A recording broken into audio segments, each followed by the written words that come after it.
Alright, so I'm going to show you guys how to do those 3 transitions in that intro in Premiere Pro.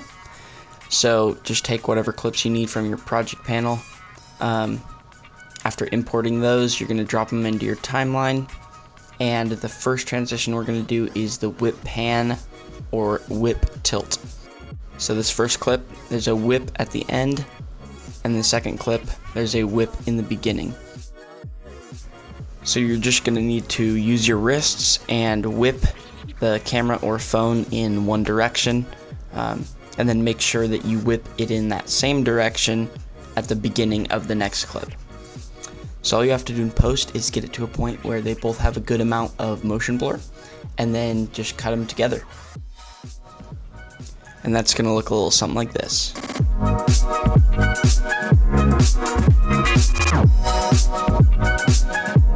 So the next transition is going to be a masking or frame blocking transition. All you need to do for this in camera is make sure that something passes over the whole frame from top to bottom.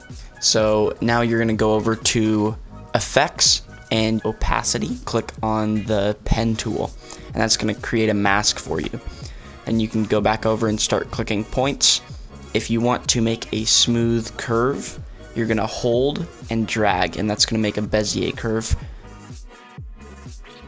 So when you come over to your effects panel, you're going to come and click on inverted under your mask, which will invert the mask so that now whatever you're masking out is going to be filled in by that next clip.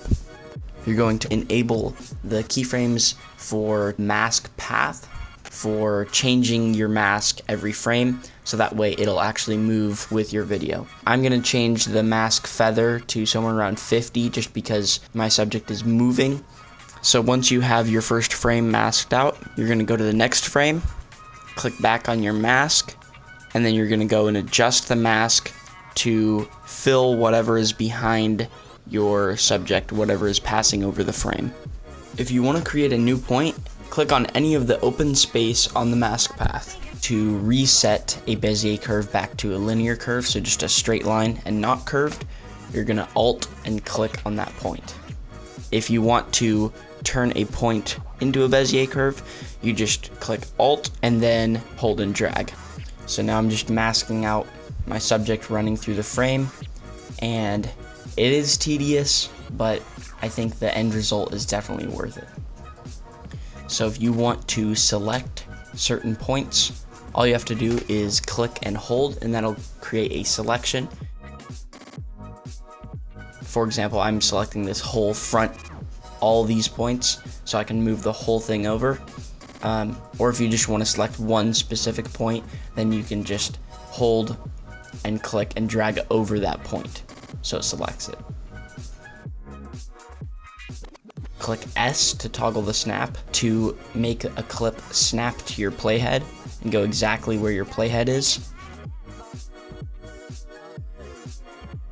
Find the first frame where you start masking out, put your playhead there, make sure the snap is on, and then snap your clip to your playhead so that the one underneath starts running where you masked out on that first clip. So that's going to look a little like this.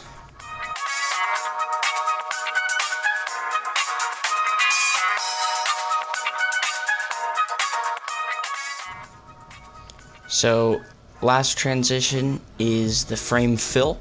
We have the first clip which ends almost filled completely with black, and then the second clip starts being completely filled with black. So if one of your frames is not completely filled with black, you can come over to Effects and look for Dip to Black and put that transition on the end of your clip. Then you're just going to have to mess around with how long you want that to be so that it can completely black out your frame and still look realistic. And then similar to the whip pan, all you're going to do is match them up so there's black from the end of the first clip, and then it starts with that same black at the beginning of the second clip. And for me, I needed to do a little time remapping, which is just changing the speed of the clip, and you can do that by going into Show Clip Keyframes, and then Time Remapping, and then Speed. So now you will have a line through your clip, and if it's not big enough, you can just drag up that section over on the left side, and then you will be able to create a time remapping keyframe by Control and then clicking on that line.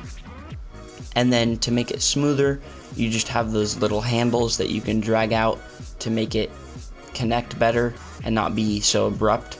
And then if you want to make it even smoother, you can click in between those two little handles, and there will be little blue Bezier handles in the middle that you can just drag out, and that will make it a smooth curve. So all that will look a little like this.